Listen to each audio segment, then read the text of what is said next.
الرحمن الرحیم۔ Current issues حالات حاضرہ کے ساتھ میں ہوں انور غازی۔ آج پروگرام کے شروع میں مجھے علامہ اقبال کے چند اشعار یاد آ رہے ہیں۔ علامہ اقبال ایک جگہ کہتے ہیں، منفعت ایک ہے اس قوم کی، نقصان بھی ایک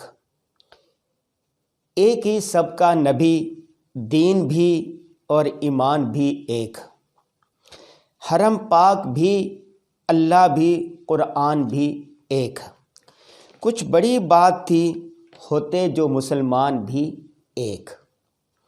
اسی طرح دوسری جگہ پر علامہ اقبال کہتے ہیں، فرقہ بندی ہے کہیں اور کہیں ذاتیں ہیں، فرقہ بندی ہے کہیں اور کہیں ذاتیں ہیں، کیا زمانے میں پنپنے کی یہی باتیں ہیں۔ ایک اور جگہ پر علامہ اقبال کہتے ہیں، ثبات ایک تغیر کے ہے زمانے کو، ثبات ایک تغیر کو ہے زمانے میں۔ یہ جو اشعار میں نے پڑھے ہیں آپ کے سامنے علامہ اقبال کے، اس میں علامہ اقبال مسلمانوں کی فرقہ بندیوں کی، گروہ بندیوں کی، لسانیت کی، لڑائیوں کی، جھگڑوں کی، انا کی خاطر دین کے معاملات کو پس پش ڈالنے کی، سیاسی مفادات کی، یہ وہ ساری وہ چیزیں ہیں جو زمانہ جاہلیت میں بھی ہوتی تھی۔ دیکھیں 1400 سال پہلے جب رسول اللہ صلی اللہ علیہ وسلم مبعوث ہوئے تو زمانہ جاہلیت کا کیا حال تھا۔ چھوٹی چھوٹی بات پہ لڑائی جھگڑے ہو جاتے تھے، فساد ہوتے تھے، چھوٹی سی بات پر کہ اس کے گھوڑے نے پانی پہلے کیوں پیا، میرے گھوڑے نے بعد میں کیوں پیا، جنگ ہو جاتی اور جنگیں، لڑائیاں، جھگڑے کئی نسلوں تک چلا کرتی تھی۔ خواتین کے پر وہ ظلم تھا کہ بچیوں کو زندہ درگور کر دیا جاتا تھا۔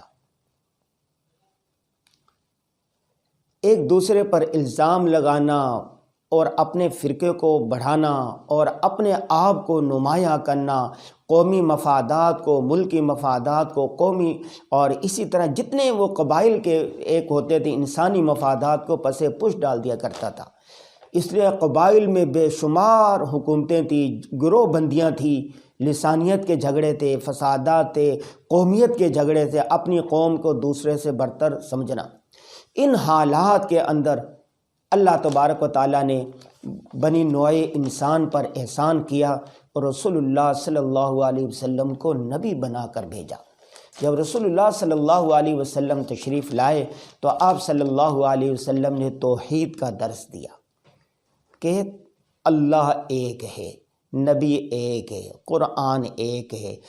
انسانیت کے لیے طریقہ وہ ہے، نجات کا طریقہ وہ ہے جو اللہ نے نبی کے ذریعے بھیجا ہے۔ قرآن نازل ہوا رسول اللہ صلی اللہ علیہ وسلم پر۔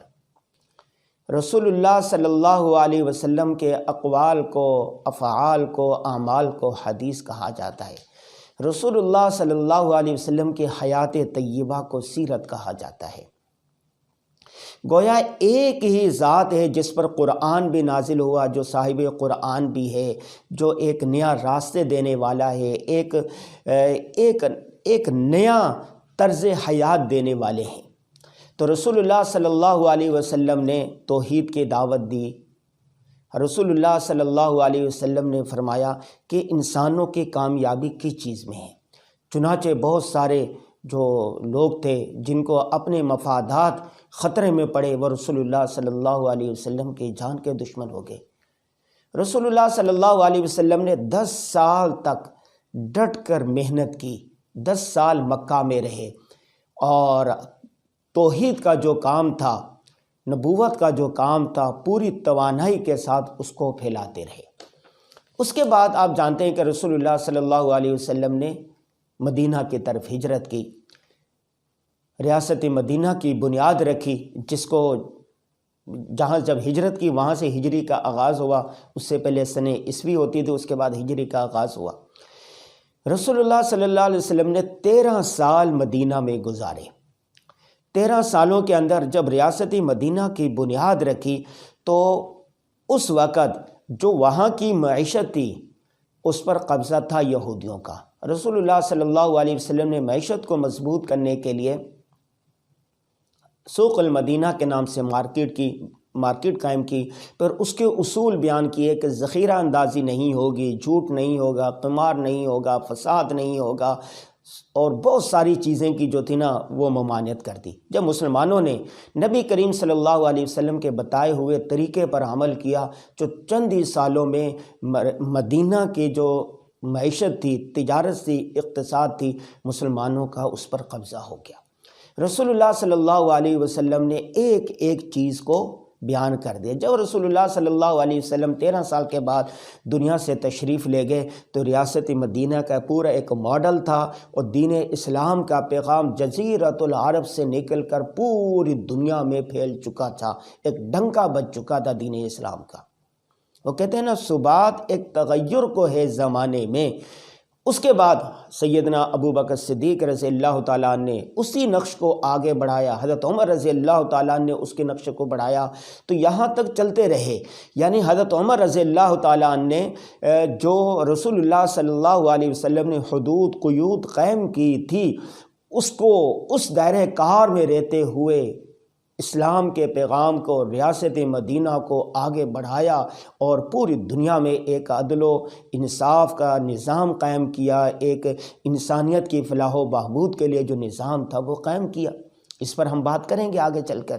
اس کے بعد دیکھ لیں خلفائے راشدین کے بعد دیکھ لیں، اور سنہری دور اسلام کا آیا۔ حضرت عمر بن عبدالعزیز کے دور کو سنہری دور کہا جاتا ہے، کہ جب غربت نہیں تھی اور پوری دنیا میں ان کے دور حکومت میں کوئی زکوٰۃ لینے والا نہیں ملتا تھا، اس طرح خوشحالی تھی۔ اور یہ ساری چلتے رہے۔ مسلمانوں کا سنہری دور پڑھنے سے تعلق رکھتا ہے، کبھی اسلامی تاریخ کو، اسلامی ہسٹری کو پڑھنا چاہیے۔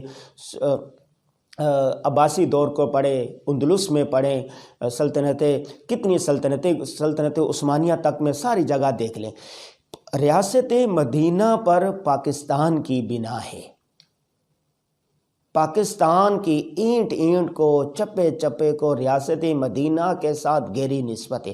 ریاست مدینہ اور پاکستان ایک دوسرے کے ساتھ یوں گندھ گئے جیسے پھول میں خوشبو۔ پاکستان دو قومی نظریے کی بنیاد پر بنا کہ مسلمانوں کی تہذیب، ثقافت، رہنے تھینے کا طریقہ بالکل جدا گانا ہے۔ چنانچہ پاکستان میں جب بن گیا تو اس کا مقصد یہ تھا کہ جس طرح ریاست مدینہ کے اندر ساری چیزیں اس طرح تھی جس طرح کہ اللہ تبارک و تعالیٰ نے ہمارے نبی صلی اللہ علیہ وسلم کو فرمائی، اور نبی صلی اللہ علیہ وسلم نے ایک پورا ضابطۂ حیات، نظام حیات دیا۔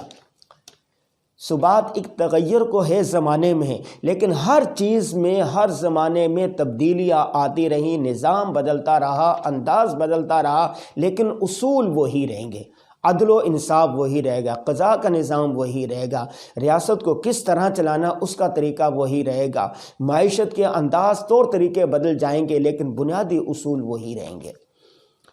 اب دیکھیں، ریاست مدینہ میں یہودی بھی رہتے تھے اور قبائل بھی رہتے تھے، لیکن دین اسلام سب سے برتر تھا۔ جب قومی مفاد ہوتا تھا تو سارے جمع ہو جاتے تھے۔ آج دیکھیں پاکستان کے اندر ہو کیا رہا ہے، ہمارے حکمرانوں میں کیا ہو رہا ہے۔ 75 سال ہو گئے پاکستان کو بنے، لیکن کوئی ایک مستحکم سیاسی نظام نہیں آ سکا۔ ایک حکومت آتی ہے 2-3 سال کے لیے، پھر چلے جاتی ہے، اس کے بنائے ہوئے منصوبے دوسرے آنے والی جو حکومت ہوتی ہے وہ ختم کر دیتی ہے۔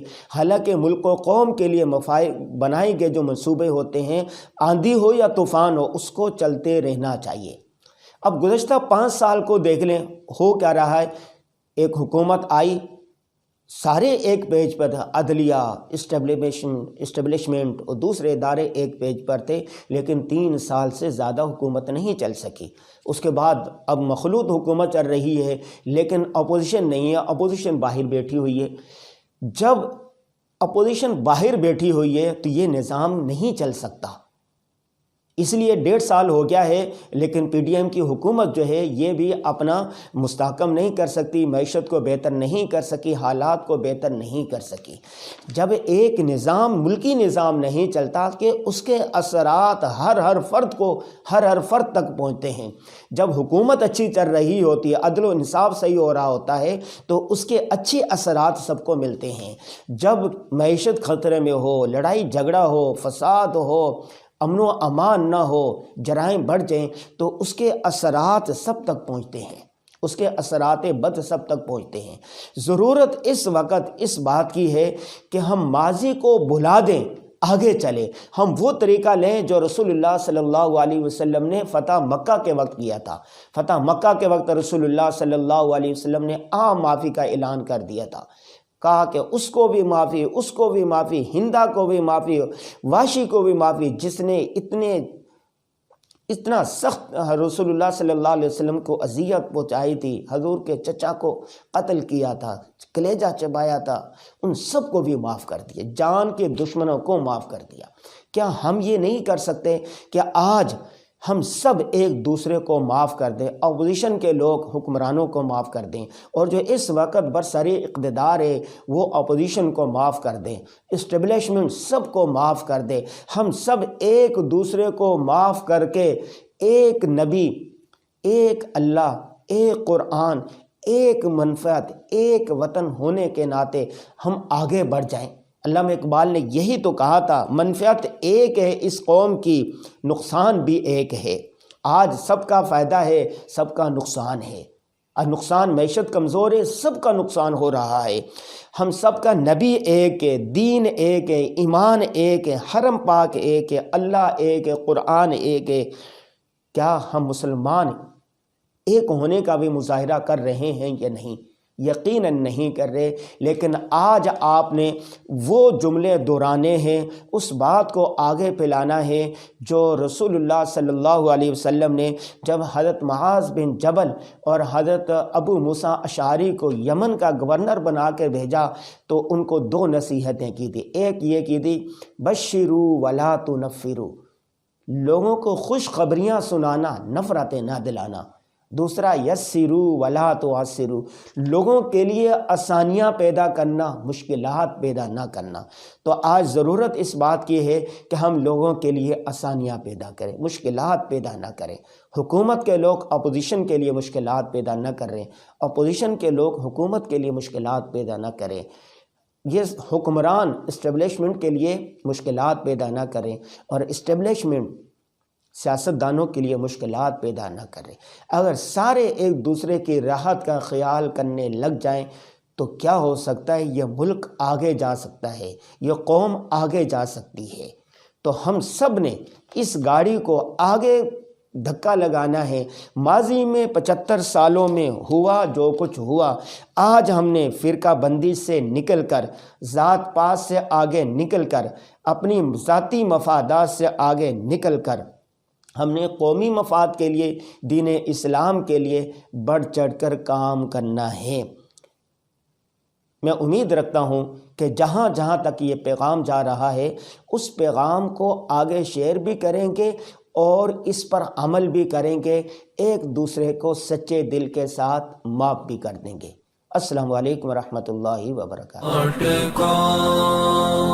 www.dasquran.com